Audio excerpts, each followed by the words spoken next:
Did you know a dog once ran through a snowstorm to save her owner's life? Honey's owner was trapped after a car crash, injured and alone in freezing winter conditions.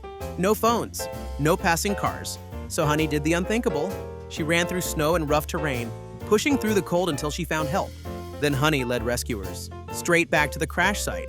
Because of her courage, her owner survived. Stories like Honey's remind us that dogs don't just love us, they protect us, even when the world is frozen and hope feels far away.